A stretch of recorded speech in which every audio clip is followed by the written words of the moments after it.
This is a picture of early Drumright, after the discovery well was drilled on the Drumright farm.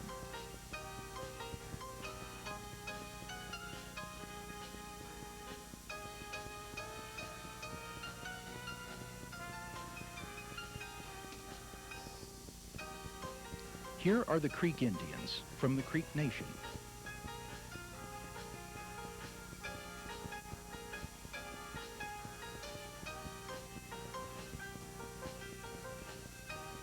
They're having a powwow, a tribal custom for welcoming visitors.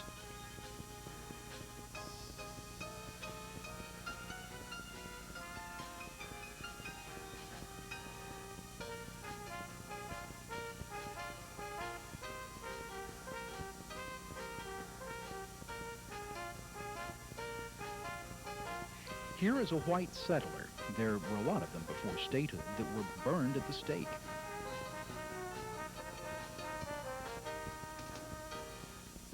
This fellow was putting a brand on that horse.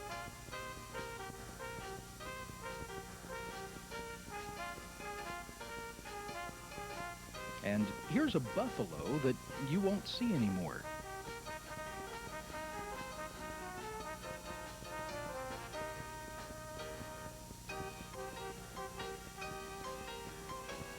This picture shows what happens when some of the settlers were coming in after the Oklahoma Territory opened in 1889. Here are some of the houses they built.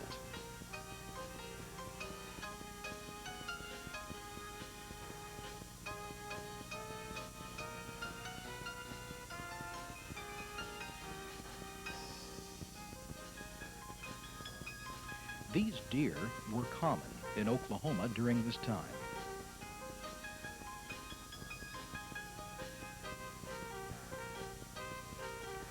This footage shows that carts and buggies were just about gone. Oil had been changing too. Drumright, they said when the well first came, it really wasn't in existence. It wasn't until January 1913 for Mr. Drumright. But the town was a good town in the beginning. It grew from almost nothing to about 2,500 overnight.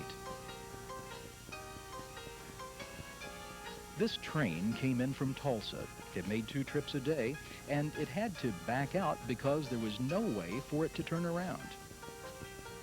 The train brought people from Tulsa. A local newspaper reported the warming houses were carpeted with vermin and moving things. The Western dished out a variety of ptomaine. Travelers soon valued their skin and bunked boarders, wagons, and cars. They would eat out of tin cans. Only the post office was above desecration. All types of men and women were there. Vice and crime were common to such a degree that shortly thereafter, the community raised $5,000 to help praise the federal marshal and special deputies to ensure that some control was maintained.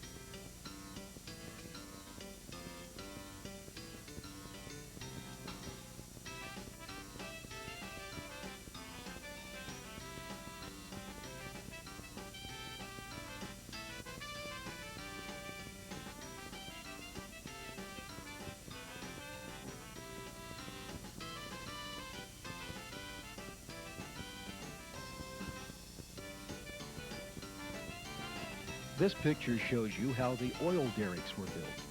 This was done by special contractors. One of these rigs could cost somewhere between $150 and $200.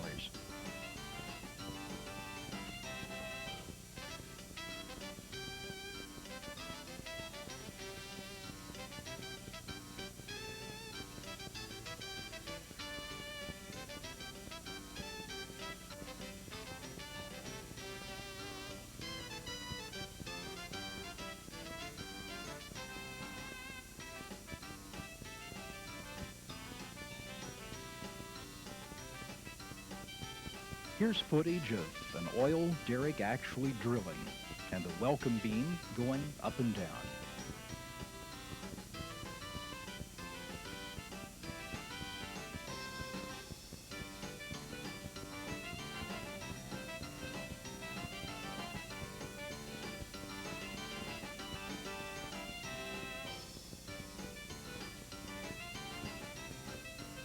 there they are, spouting oil.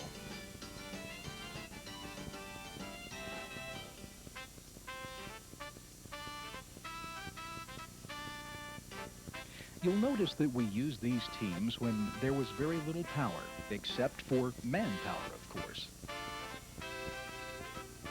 That tin pole helped them unload things. Gravity brought it down to the wagon. This was the old way of oiling.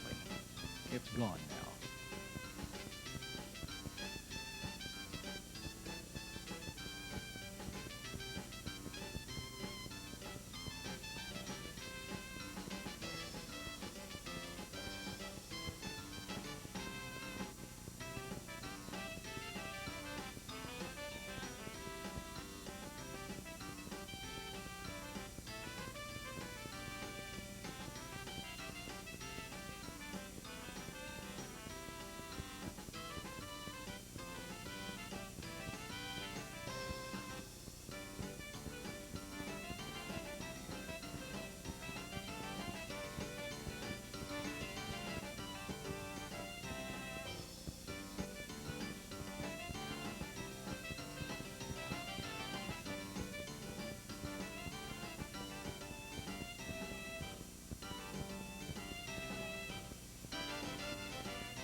Lots of us had sloping courts.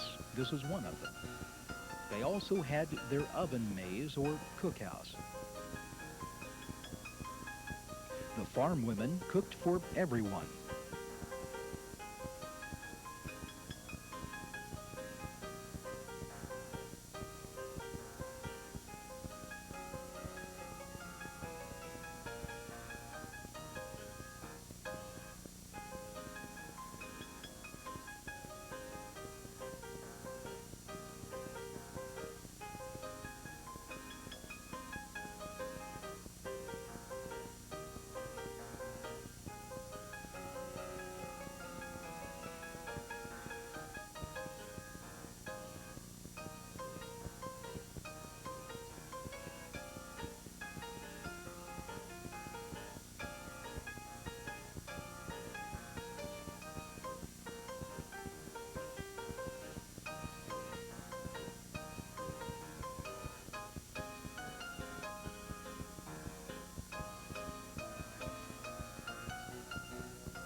Here's the Cushing crew.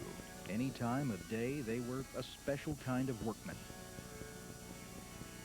They did all the loading of pipes by hand, and nothing was automatic.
When the Cushing oil field was less than 7 years old, it covered a 30-foot per square mile area, and it had to produce $236 million in oil, which then was about 3% of what the entire world produced in oil.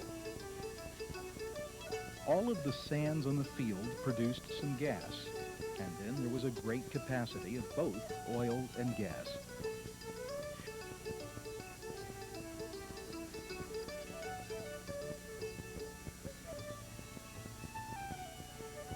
When production first reached a figure of 2,500 barrels of oil a day on Tom Slick's leases, it is reported that he was virtually speechless the night he saw the field.